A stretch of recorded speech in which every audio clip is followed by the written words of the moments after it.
Malinaw, handa na ba kayo? KB, kilos pronto. KB, kilos pronto. Serbisyong totoo mga boss, ito ang sumbungan ng bayan. Ora mismo, aksyon agad at maaasahan. Sunod-sunod ang kilos sa pagbabalita. Nakatutok ang mata sa problema na nakikita. Lahat ng kwestiyon ay may solusyon. Sa bawat hinaing katumbas ay aksyon. Kilos pronto. Di ka na magtitiis at mabibigyan ka dito ng resulta mabilis. Dahil ang bitag, walang pinapalagpas. Sa tropang Ben Tulfo, wala kang ligtas. KB, kilos pronto. KB, kilos pronto. Ipaglalaban ng karapatan, problema'y matutugunan. Maraming katanungan dito ay masusolusyonan. Kilos pronto. Kakampi ng masa, humanda ang lahat. Sa bawat abusado, ito na ang katapat. Napakatibay na programa na inyong hinahangad. Walang patumpik-tumpik at kumikilos agad-agad. Kilos pronto. Ang ating sumbungan, madali lapitan at agarang kang matutulungan. Na kahit anong krimen, handa naming harapin. Basta hustisya'y makamit, lahat ay aming gagawin. KB, kilos pronto. KB, kilos pronto. KB, kilos pronto. Magandang gabi mga ka-KP, 26 ng Desyembre. Ito ho yung araw na sinasabing Boxing Day, a day after Christmas. Hindi yung boxing, daw no? Pero yung Lex sa ibaing dagat, particular sa Estados Unidos, ito yung pagbubukas ng mga kahon, yung mga gift, kaya Boxing Day. Ito rin yung Lex, siguro bago ang lahat, kumustahin kita? Kumusta mang Christmas mo? Ayos naman, masaya naman ang Pasko. At ilan natin siguro mga kababayan ngayon, bondat na bondat. Nako. Dahil sobrang kain. Ay, ako naman magbibigay na rin ng babala kasi normally after sabihin Christmas maraming natitirang pagkain. Pag maraming natitirang pagkain, either nire-recycle mo yan or baka nasobrahan kayo, hindi kayo abot ng tawag New dito, Year. ng New Year. Oo. Bagsak nyo sa ospital. Nako. Lex, siguro dahil lalo-lalo na kapag medyo may problema sa blood sugar, sa hypertension at iba pa dyan na medyo magiging sanhi dahil maraming matatamis, matataba at iba pang mga masasarap na pagkain. Kaya yung mga rep ninyo, bukas sarado yan. Bukas sarado para kunin-hunin yung mga sobra-sobra ninyo pagkain. Oy, Merry Christmas sa inyo lahat. Okay. Bago Lex, siguro ito ito ho yung OFW special ng episode natin. Simula ho, nag-umpisa ho yung Kilos Pronto noong 10 ng Oktubre. Marami na ho kaming nagawa. Di ba Lex, matatandaan mo kung ano yung mga... Maraming mga reklamo, dulog na mga complaints ang ating po mga OFWs. Naging aktibo ho yung aming social media page na talagang binibisita ho ng mga OFW at nagbibigay ho sila ng kanilang mga komento. Hindi lang dyan, bagkos pati mga sumbong ng kanilang mga kaibigan na nasolusyonan ho natin, Lex. Kaya... ikaw, Lex, natatandaan mo yung mga iba? Madami ho yan. Dahil bukas ang aming pong Facebook page, kaya lahat po ng ating pong mga kababayan, mga OFWs na nagtatrabaho po sa Middle East, sa iba pa mga bansa. Pero mostly ho, Middle East po ang marami ho tayong natatanggap pong problema. Kaya manatili lamang po, ito po'y special na episode po ng Kilos Pronto para ho sa mga OFWs. Okay. With that, ngayong gabi ho, mapapanood din nyo kami sa UNTV pa rin. Of course, sa bitagmedia.com. Sa aming pong official website yan. Ganun din ho sa aming social media page ang Kilos Pronto. Okay, pwede rin po kayo makisali sa amin ha. Yung inyo pong mga comments sa aming pong programang ito, yung inyo pong mga likes, yan ang kailangan ho namin. Dahil ini-ere ho namin ito, live stream po sa aming pong Facebook page. Also, kung gusto niyo magreklamo, nandito lamang ho kami sa Timog Avenue sa lungsod po ng Quezon. Ito po yung Richwell Building. Dito po yan sa lungsod ng Quezon. Kaya kung meron po kayong kung gusto niyo makilala kami, pahali kayo. Bisitahin nyo kami dito. Kaya wala na hong patumpik-tumpik na. Ito'y Kilos Pronto na! Bayaning naturingan, suporta ng gobyerno hindi maramdaman kung walang NGO at media na tumulong tulad ng Bitag at Kilos Pronto. Baka hanggang ngayon ang mga OFW na ito makakain lamang, mangangalakal ng basura at magpapalipas na magdamag sa paliparan. Anong saklap naman ng kanilang kapalaran? Alamin sa Kilos Pronto. Ang Filipina hindi rin papawiin kung hindi ubra si Mister mga ibang bansa. Si Mrs. na o ate ang susuporta sa pamilya. May siniswerte, ang ilan naman napapariwara dahil may mga among walang hiya. Silipin sa Kilos Pronto. Ang kwento ng mga Pinoy sa ibang bansa, pang telenovela, may aral na dala sa bawat isa. Ang karanasang halayin ng amo, magutom, magkalkal ng basura, matulog sa airport ay ibang level ika nga. Pero saan ka? Matapos makauwi, gusto pa ring mag-ibang bansa. Alamin sa Kilos Pronto. Sumbungan, imbestigahan at balitaan. Kilos Pronto, umpisa na! Mga ka-KP, kung inyong tatandaan, yun hong OFW sa Riyadh, Saudi Arabia na nangangalakal ng basura. Ikaw, Lex, natatandaan mo ba? Oo, ito yung mga kababayan ho natin na nawalan ho sila ng Yan. trabaho, nawala na ho ng kontrata, pero may pangako sa kanila na dapat daw ipauwiin na sila. Yan. Problema, nilaglag sila at hindi sila binalikan ng kanilang pong mga ahensya. Naku po. Tandaan, ito ho'y naka-calendar ho sa amin to. October 14 po nang pinalabas ho namin tong reklamo na to. Tapos ang kanilang kontrata, sabi mo nga, hindi nakauwi, hindi ba? At kasama pa natin noon si Nika. Nika at tandang-tanda ko yung Lex. Sa iyo, siguro, dyan sa video na yan, anong recollection mo? Ito nga, yun o, dito sila, yung mga, parang silang, alam mo yun, yung Mga basura, garbage pagkain. collector hong nangyari sa kanila ho dyan dahil wala ho silang pera, dahil nga wala na hong trabaho, kaya dyan ho sila namumulot ng kanila pong pagkakakitaan. Ayan. Gusto niyo panoorin ba ito? Panoorin natin to.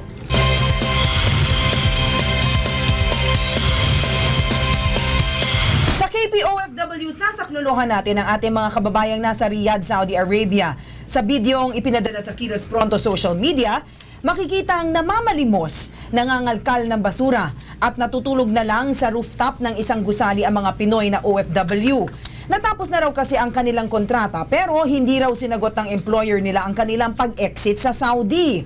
Ang epekto, nagpalaboy-laboy na lang sila hanggang sa maubusan ng pera. Kawawa naman po. At para po bigyan tayo ng update hinggil sa kalagayan nila sa Saudi, nasa linya po ang isa sa mga OFWs na humihingi ng tulong sa KP, si Ginoong Rolando Garcia. Magandang gabi po, Sir Rolando. Kamusta po kayo dyan? Medyo hindi okay po, ma'am eh. Kasi napuan na po kami na strategy dito, hindi kami makauwi. Tapos na po ang aking kontrata. Tapos na yung kontrata, tapos hindi sila nabigyan ng pag-exit sa Saudi. Ano po bang trabaho niyo po dyan? Electrician po, madam. Eh, pati sa tinitiran namin, ma'am, wala rin kuryente eh. Sa rooftop. Rooftop. Okay. Kawawa. Ano po ang gusto niyong hinging tulong sa Kilos Pronto? Eh, kung hindi sana matulungan kami na makauwi na, ma'am, eh, kasi hirap na kami dito eh. Mga ka-KP, natatandaan ho namin, nakausap ho namin dito ang Samaric Service Master Placement Agency. Agency nila Rolando. At ito ang kanilang pahayag. Ito po si Nika Cleofe Alihar ng Kilos Pronto, kasama po si Bitag Ben Tulfo at si Alex Santos. Magandang gabi po. Yan po sila Rolando Garcia. Kasi nakausap po namin ngayon po, kanina, yung general manager ng kanilang company. Ma'am May, po. siguro hindi nakakaabot sa inyo yung kalbaryo yung pamumuhay ngayon ng ating mga kababayan doon. Kayo ang ahensya nito, meron kayong pananagutan dyan. Ano bang problema sa kontrata nila? Baka nagkalokohan nagkadengo yan sa kontrata. Wala naman. Kung wala, bakit sila ngayon natutulog doon sa rooftop na lang, nangangalkal ng basura dahil isa electrician, siguro nag-gancho to, or ano ba ito, syempre, agency kayo, dapat on top of the situation kayo, pananagutan nyo yan eh. O ito Ben, may isa pa tayo pong dinulog na problema ng mga OFW sa ating pong mga bagong bayani Ben. Ito po yung October 19 na episode natin. Dahil meron po mga grupo ng mga OFWs na natutulog na lamang po sila sa terminal ng bus. Bakit kanyo? Dahil po, yung po kanila pong agency, pinangakuan po sila ng trabaho po dyan sa Jeddah, Saudi Arabia. Yun nga lang, peke pala wala daw silang natrabaho doon. Kaya yung ginawa ho nila, yan, dyan ho sila natutulog. Kawawa ho ang itsura ho nila po dyan. Eto muli, natin balikan po kung paano natin po inaksyonan ang problemang ito.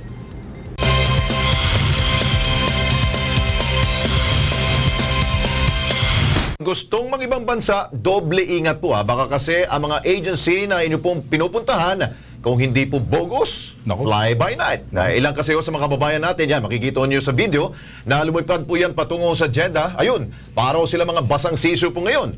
Napansamantalang nakikisilong po yan sa isang bus terminal sa Saudi Arabia.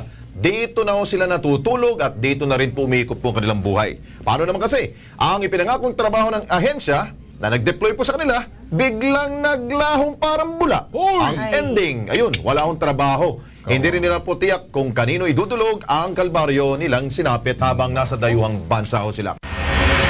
At dahil sa reklamong po niya, nakausap natin yung agency na humahawak po sa mga OFW. At yan, ito po kanila pong ibinahagi po sa atin ang kanila pong kasagutan at aksyon pong gagawin po nila. Ito, panoorin po natin. Ako po yung abogado ng WISE. Opo, kayo po yung sa Wise Recruit po, Corporation. Yes, sir. Kami po yung law firm na mahawak sa WISE. Opo. Okay. Paano, ano ba ho nangyari ho? Bakit yung mga kababayan ho natin na dumaan ho sa inyo pong ahensya, ngayon, kita ho ninyo kalagayan nila doon, walang trabaho. Actually, sir, nung nalaman nga ng kliyente natin yan, kinawag sa amin yung video na yan, and we asked them kasi may tumatawag nga sa kanilang media. And this morning, we heard that they will be patching us through your program nga po, sir. Yes, oo. Na-explain yung kanilang kalagayan doon. Opo. Actually, according to them, nagpadala naman na po sila ng ating representative, si Mr. Abdul Wahab Al-Sulaimani, who is the Saudi counterpart natin doon, na pag-negotiate sa mga foreign. So, attorney, puputulin naman kita ho ha. Ibig sabihin, meron na ho kayong mga tauhan po para ho tulungan ng ating pong mga kababayan. Ganun po ba? Yes, sir. Meron Okay. na po. Meron na po.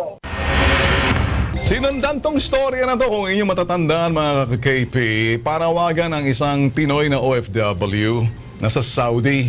Wala akong pumapansin sa kanya that time at na-intercept ho. Kapareho dyan, siya ho'y nanawagan ho sa Facebook natin. At pagkatapos inilabas ho niyan dito ho sa programang ito. Eksklusibo ho yan. Nasa Al-Baha, Saudi Arabia. Halos 3 taon na ito ay sa Saudi.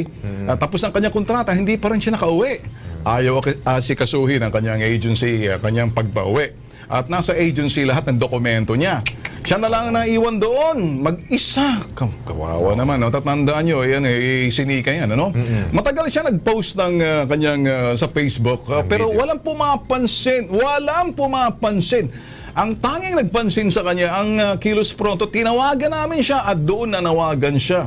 At dito ho, sa unang media, kung talagang pag-uusapan ho, no? Wala naman ho masama kung talagang pag pinag-uusapan ng sumbungan at tulungan. Kung nga nakikinabang ho kababayan ho natin. Kaya lang sa bawat sumbong, may pinagsimulan yan. At kung saan nagsimula, siguro mas maganda kung magsalo-salo tayo ng parang Pasko. Huwag yung sosolohin nyo. Aabangan nyo sa airport at sasabihin nyo sa inyo. Wala namang masama kung tayo magsa-celebrate sabay-sabay.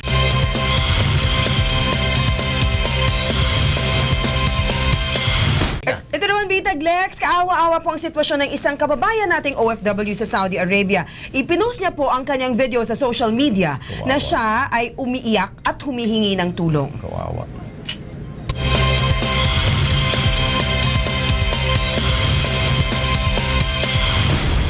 Ako po si Enrico Mexicano. Yung lugar ko po sa probinsya, sa Negros, sa Bacolod City. 30 years old po. Yung kumpanya ko po, Bin Laden Haraminggit. Tagal ko na po dito sa Yambo Al-Bahar, Saudi Arabia. Gusto ko sana makauwi na. Nakauwi na ang ibang kasamahan ni Enrico Medicado na tubong Bacolod City. Siya na lang po ang naiwan sa barracks na yan at ipinakita niya kung paano siya nabubuhay. Ito, maraming basura na.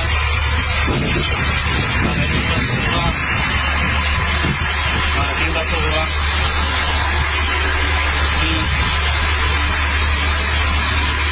Itong inipon kong scrap. kung hindi po ko scrap, para may pambili ako sa sunod na araw ng bigas ko.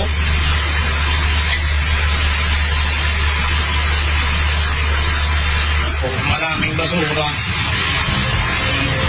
Kahabag-habag po talaga. Wala na po siyang pag-asang makauwi at nananawagan na sana ay atin pong masaklolohan. Sana ito yung video na ito na nirecord ko. Sana makita ng lahat para matulungan po ako na makauwi. Sige na po. Hanggang dito na lang. Kung may makadinig man sana, papasalamat ako sa inyo.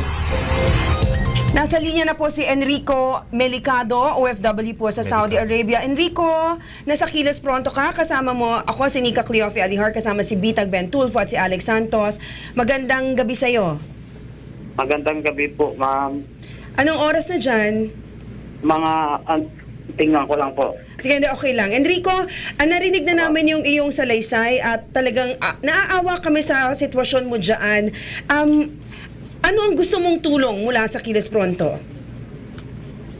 Gusto ko lang po sana, ma'am, makauwi, ma'am. Yun lang po, yung ano ko po, kay na-miss ko na yung pamilya ko po. Malapit na po, maging 3 taon po. Okay. Enrico, si Ben Tulfo, ano? Narinig mo ako, Enrico? Oo, sir. Okay, Enrico, ganito. Pagkatapos mismo ng pag-uusap natin ngayon kasama din sa Kilos Pronto, gagawa ho kami ng paraan. Alam ko bukas Sabado, pero tatawagan namin yung mga contact namin sa POEA at para ikay mahanap at by Monday siguro at kami tinatawagan namin yung aming telepono rito medyo may kunting problema lang, ano? Sa iyo okay, pero dito sa aming local, pero sasabihin ko sa iyo, gagawa kami ng paraan talagang ikay mapapauwi. Marami na kaming napauwi na kapareho mo. Okay, huwag ka mag-aalala. Tiyaga ka lang ng konti. Saan mo binebenta yung mga scrap na yan? May bumibili ba Yung yan? may ano po, may yung mga Pakistani po, sir, na mga kaibigan ko po. Okay. Naawa din po sila sa akin po. Pakistani. Oo. Okay. Enrico, ano ba talagang trabaho mo dyan? Ng tiles mason po. Mason. Tapos yung mga napauwi mo ng kaibigan, yun din ang trabaho. Yung iba ganon, yung iba hindi. O, paano sila Sa iba nakabalik? po kaming ano. Paano sila nakabalik Ano? dito sa Pilipinas tapos ikaw naiwan ka dyan? Nakabalik ng Pilipinas po, ma'am, kasi po yung ano po nila, yung papilis po nila, Okay. inaasikaso kaagad po ng kumpanya namin. At sa amin pong pagbabalik, sumbong ng mga Pinay OFW naman sa Kilos Pronto. Inaksyonan po natin yan muli nating balikan.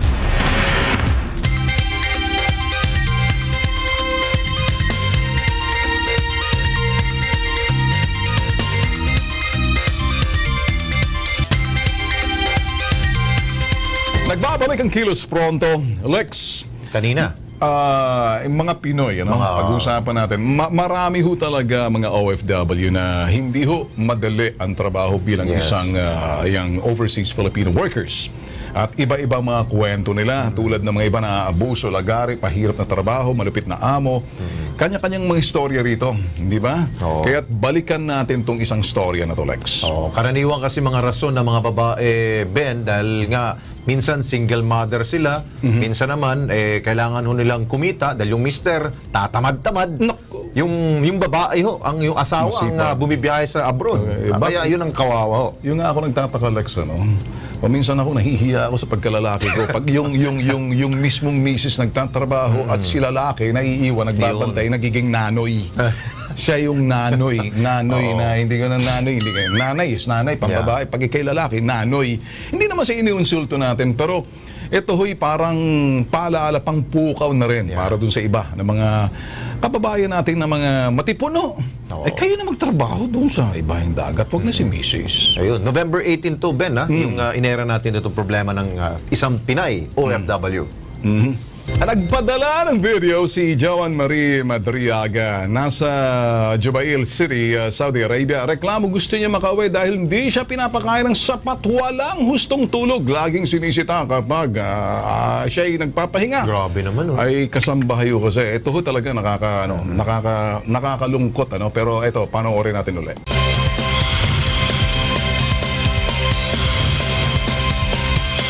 Isang OFW na naman po mula ho sa Al Jubail City sa Saudi Arabia ang humihingi po ng tulong para daw ho siya'y makauwi na ho ng Pilipinas. Tulong ang hinihingi niya dahil nilalagari raw siya ng kanya pong amo sa pagtatrabaho. Ayon po kay Joan, wala na siyang matinong tulog at laging sinisita kapag siya daw ho ay nagpapahinga. Sinubukan daw ho niyang humingi ng ayuda sa kanya pong agency na Bionic Manpower pero wala raw po siyang napala. At pakinggan po natin ang kanya pong hinaing. Carmen, tawagan mo naman agency. Hindi ko na talaga kaya. Sana napakiramdam ang gabi na. Tawagan mo naman agency. Tawagan dito ang agency. Awa mo na sa akin. Ngayon hindi ako nagagawa. Sama talaga napakiramdam ko.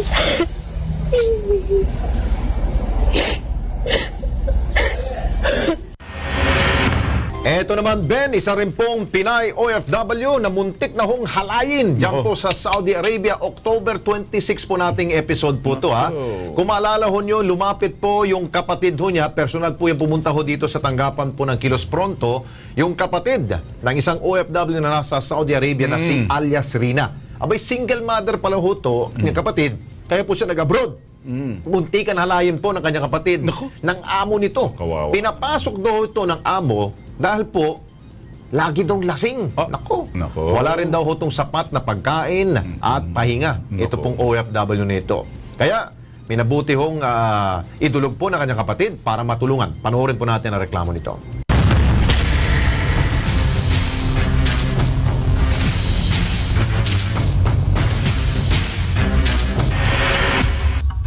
Miyerkules, Public Service Day ng Kilos Pronto. Isang babae ang umiiyak na lumapit at humingi ng tulong. Masela na reklamo ni Rina. Ang kapatid daw niya nasa bansang Saudi Arabia at nanganganib ang buhay matapos magsumbong laban sa amo. Sa una pong 2 buwan, okay po. Kaya lang nung umuwi po yung amo niya, lalaki sa bahay, yun na po, lagi daw lasing, pinapasok siya sa kwarto. 2 beses po. Base sa salaysay ni Rina, sa kagustuhan ng kanyang kapatid na si Laura, mabigyan ng magandang kinabukasan ng anak. Single mother niya po yung kapatid ko. Gusto niya po mabigyan ng magandang buhay yung anak niya. Pikit matang tinanggap ang trabaho sa isang salon sa Saudi Arabia. Nagkaroon po siya trabaho sa may probinsya, kaya lang po yung sahod niya 150 a day lang po. Kasama yun yung anak niya, kaya lang sa kanya sabi niya hindi po yun sapat kasi lumalaki na po yung anak niya. Subalit ilang buwan pa lamang daw na nagtatrabaho nang biglang makatanggap sila ng mensahe. Sabi daw po ng kapatid ko, tulungan daw siya. Ramdam nila ang hinagpis ni Rina sa pag-aalala sa kalagayan ng kapatid. Natatakot na ho kasi kami. Kasi ako po yung naglalakad talaga eh. Ako lang po yung pwede kasi lahat po ng pamilya ko nasa probinsya. Sa pagsusumbong ko po, ngayon po yung pinakahuli ko talaga ito na. Natatakot na ho kami baka itago ulit siya. Kasi nga nagsusumbong po kami. Sana po mapauwi yung kapatid ko. Makailang beses na raw silang lumapit sa ibang ahensya, subalit walang nangyayari sa kanilang sumbong. Sana po matulungan niyo kami mapauwi yung kapatid ko. Kasi wala na po talaga kami mapupuntahan eh. Kahit na pumunta na kami ng gobyerno, wala pa rin po talaga eh. Walang kasiguraduhin kung ano talaga yung mangyayari sa kanya doon. Makauwi siya, kung nasaan siya, hindi po namin alam eh. Matapos ang sumbong, lalong nabahala si Rina sa mga mensaheng ipinadala ng kapatid nitong si Laura. Eto naman, Lex, mula sa tangkang pangahalay, meron din mga Pinay na ikinukulong sa baras ng kanilang agency. At inere natin to noong 17th November. Grupo ng mga Pinay na OFW na kinukulong umano sa barracks ng kanilang agency sa Riyadh, Saudi Arabia. Tapos ng kontrata nila, natapos na, hindi pa makauwi dahil pinagbabayad ng 300,000 pesos bago sila maka-exit. Narereklamo HRHA, Manpower International Incorporated. And then dito ho, nakausap natin sa linya ng agency. Nangako yung agency tutulungan na mapauwi sa bansa ang mga OFW. Eto ho, balikan uli natin.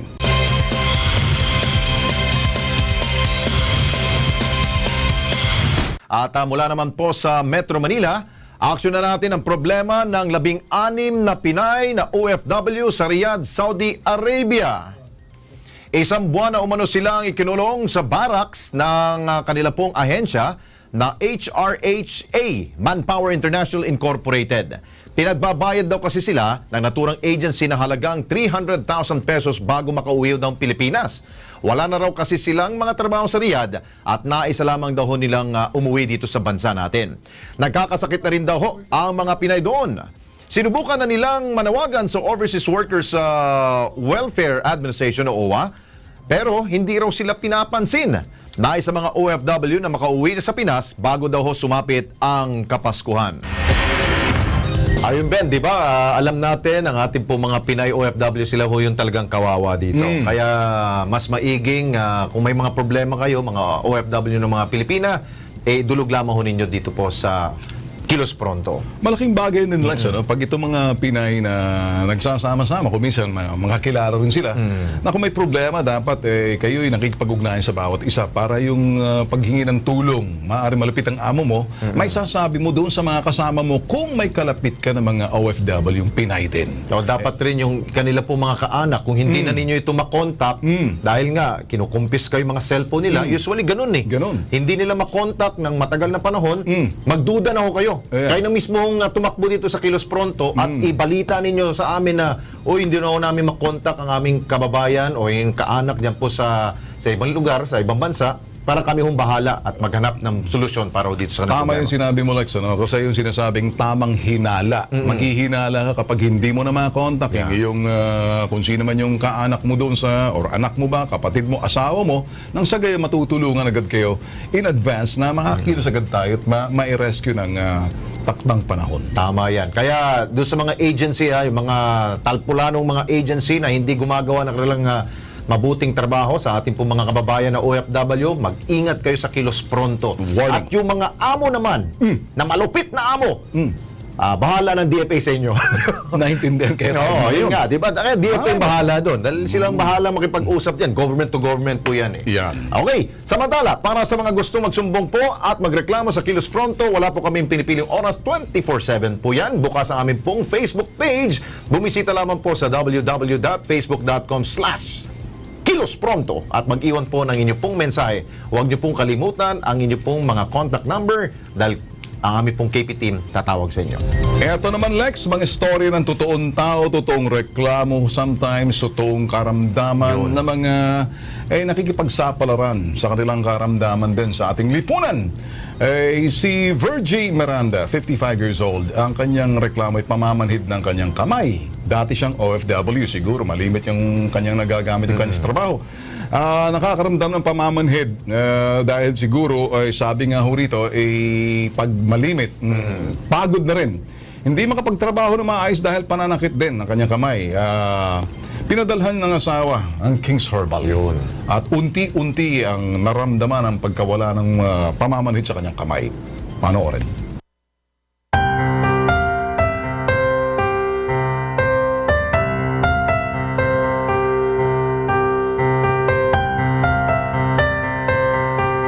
Ako po yung nagtrabaho sa Dubai.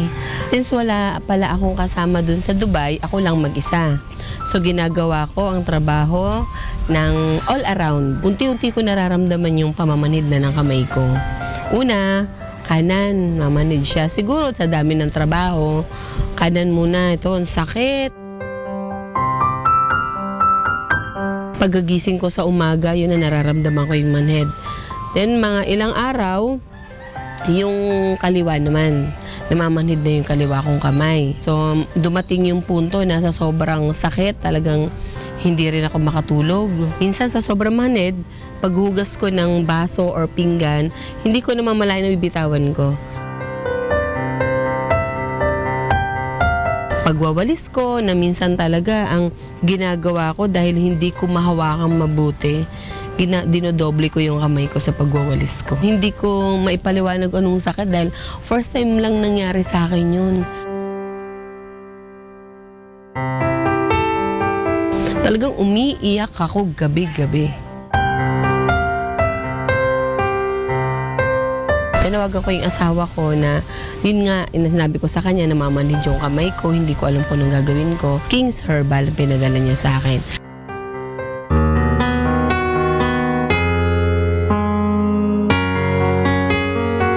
Iniinom ko na yung King's Herbal, napapansin ko parang hindi na namamanhid yung kamay ko. Unlike noon na talagang magkabilaan na. Tapos yun, paunti-unti na nawawala na yung manhid nung kamay ko. So nung umiinom na ako ng herbal, malaking tulong. Kumbaga nakakapagtrabaho na ako ng maayos. So unti-unti, kaya nung bandang huli, hindi ko na siya nararamdaman.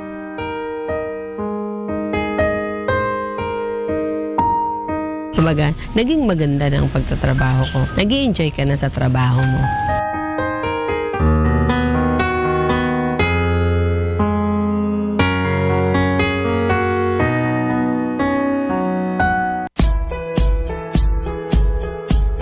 Dahil sa King's Herbal, Na mild stroke ako. Ngayon nakain ako ng herbal. Yun, napakalaking ginawa sa akin.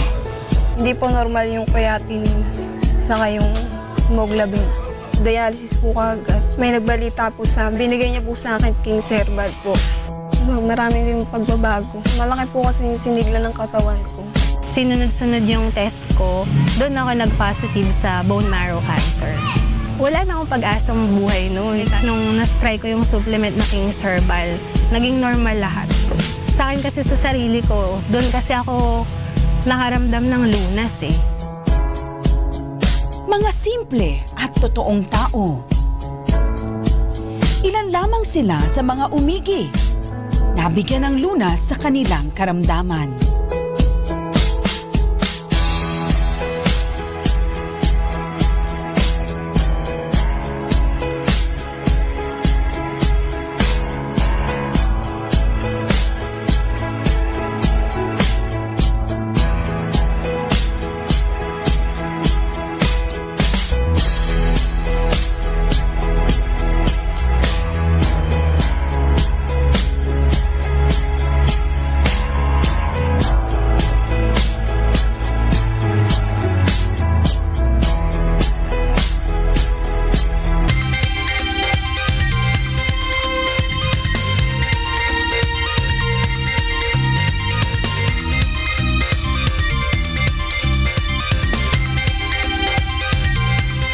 Nagbabalik ang Kilos Pronto. Paano nasolusyonan ng Kilos Pronto ang mga reklamo? Dahil nga meron tayong mga kaagapay ng Ben. Hindi naman pwede tayo lang eh. Natural. Dapat meron tayong kaagapay po dyan ng mga government agencies, mga kagawaran, tulad ng OWA. Yun, isa sa ating mga sinasaluduan yan. POEA, DFA. Dahil po ito'y episode po natin is about OFW problems. Pero kung minsan na next, nakakatulong din yung mga agency nakikipagtulungan na nagpadala sa mga OFW natin. Okay, sige, isa-isahin natin ang mga matagumpay nating napauwi. Okay, nakipag-ugnayan ng Kilos Pronto sa POEA at agad naiayos ang magpapauwi sa OFW na si alias Laura. Matapos ng 15 days, napauwi na sa bansa ang OFW.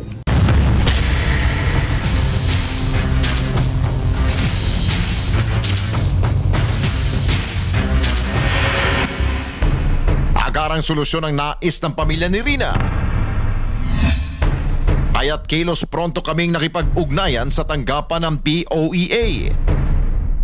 Pinaalam namin sa POEA ang sinapit na kapatid ni Rina sa ibang bansa. Base sa record ng POEA, suspendido na ang operasyon ng Gold and Green Manpower Management and Development Services Incorporated.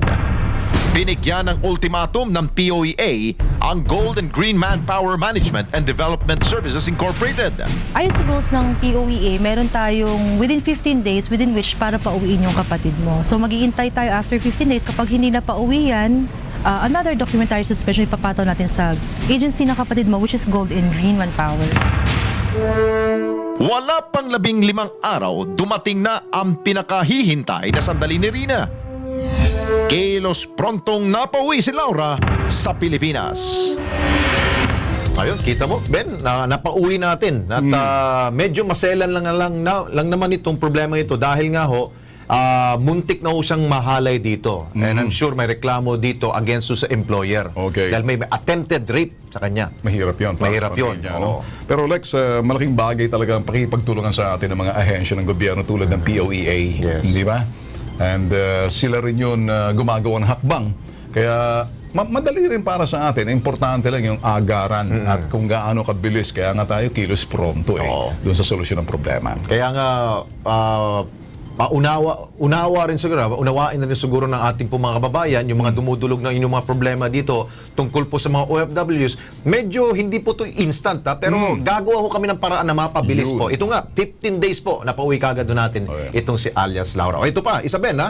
Di ba kanina binalikan po natin yung sumbong na mga kababayan nating namamasura dyan po sa Saudi Arabia.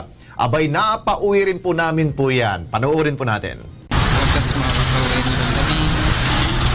Dito na kami sa airport ng Riyadh. Bukas ng alas 10 ng umaga, dating namin sa Pilipinas. Yan po yung kasama ko, si John Brian Vinci. Ako naman po si Joanna Marta. Maraming salamat kay Benton po at sa mga action team po nila.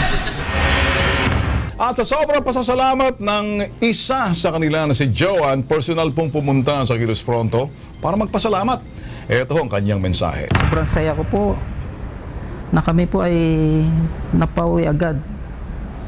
Kaya nagpapasalamat po ako ng malaki po na kami nakauwi agad. Lalong-lalo na po kay Mr. Bentol po, Sir Alex Santos at sa buong staff niya.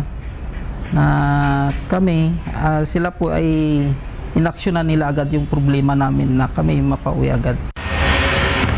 Okay, yung pong 5 sa 16 na OFW na nakauwi na dito po sa Pilipinas, nakipagtulungan po ang agency. Ito po yung HRHA Manpower International sa OWA para ho maibalik po sila dito po sa ating pong bansa. Ito po ang kanila pong pasasalamat. Magandang hapon po. Ako po si Rebecca Balinas. Galing po ako ng Saudi, Riyadh. Nakauwi po ako noong November 10. Nagpapasalamat po ako sa Kilos Pronto na pinauwi nila ako dito sa Pilipinas na ligtas. Eto pa Lex, kung ngayon matatanda ang grupo ng mga OFW natutulog sa terminal ng bus. 29 silang lahat, nakauwi rin. Pero bago sila nakauwi, ito ho'y pinagsaluhan din ng ibang istasyon sa kanilang mga public service o naman. Kami ho'y nagpapasalamat din sa kanila kasi kahit na paano nakakatulong din yung ibang istasyon sa pamamagitan ho ng itong Kilos Pronto na talagang action agad ho. Kaya Kilos Pronto ay pag-uusapan ng sumbungan. Pero sabi nga ho natin Lex, mas maganda lagi kung nabibigyan ho ng siguro credit kung saan nagmula. Kami naman nakahanda ho kaming i-share yan. At of course, malaking bagay ho rito ang tulong ho ng POEA.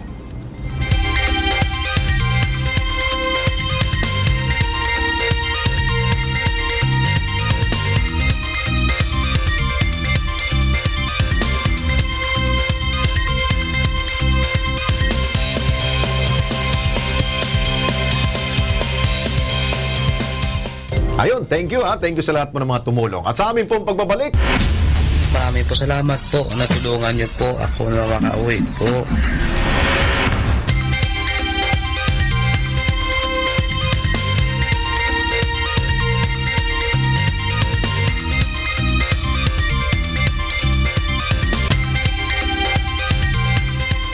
Samantala, itong huling napabalik natin sa Pilipinas, naging controversial to, Lex, ha?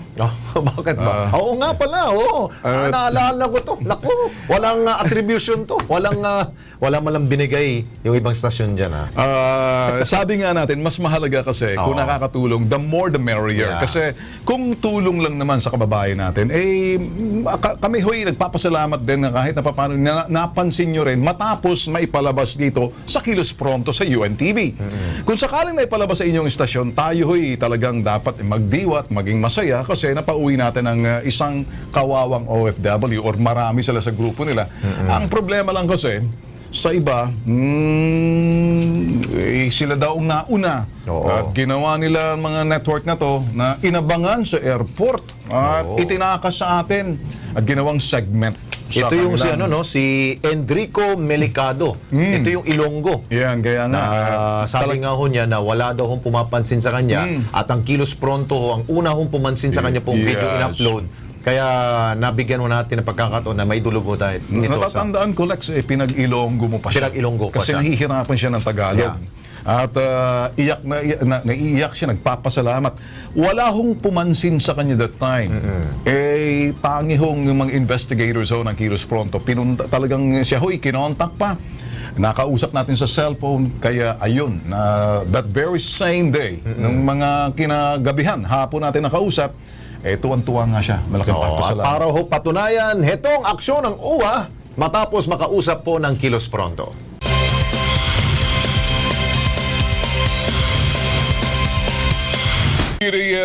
Torres, good evening ho.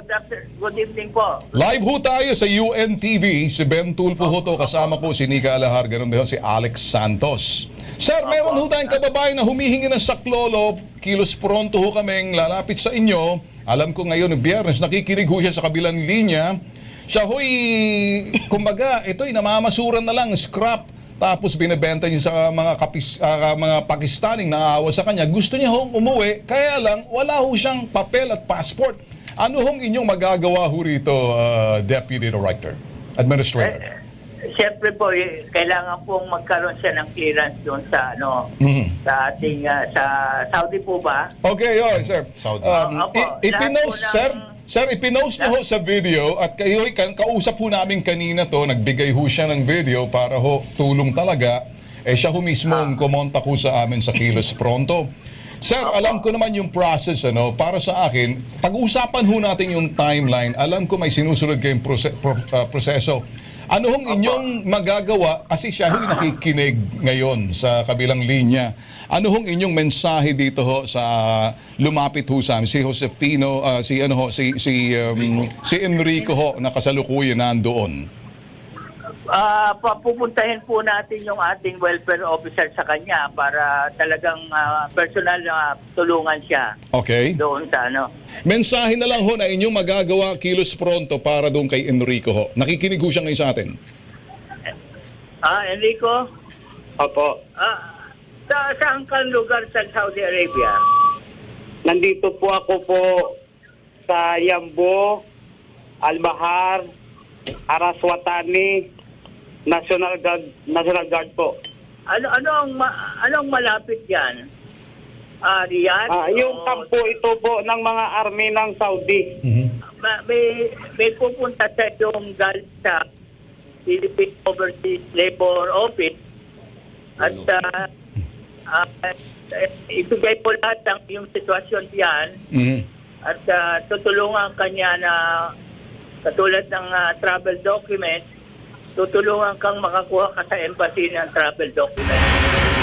Malaking pasasalamat ng kanyang pamilya dahil matapos nating kausapin ang OWA. Kilos Pronto siyang tinulungan ng ahensya para makauwi at parang hindi na ata siya nakapag-abiso sa atin kasi siya ho'y napangay na sa airport, diretso na ho doon sa kung anumang kanilang gustong magawa sa kabilang network. Yun. Sa lahat po ng mga nanonood sa Kilos Pronto po, ay Sir Bentol po. Maraming po salamat po. Natulungan niyo po ako na makauwi po. Salamat din po sa consulate na tumulong din po sa akin na makauwi sa ticket ko po at saka sa staff po ng Kilos Pronto po. Maraming salamat sa tinulong niyo sa anak ko. Kahit umuwi sa wala ng pera, maraming salamat. Yan ang isang oras na mabilisan pag-aksyon sa inyong mga reklamo at sumbong. Ako si Ben Tulfo. Ako naman po si Alex Santos. Hanggang bukas mga ka-KP, sama-sama po nating balikan at muling subaybayan ang bawat isyong kilos pronto po nating inimbestigahan. Okay. Dahil higit sa sumbungan na investigahan at balitaan, dapat kilos pronto!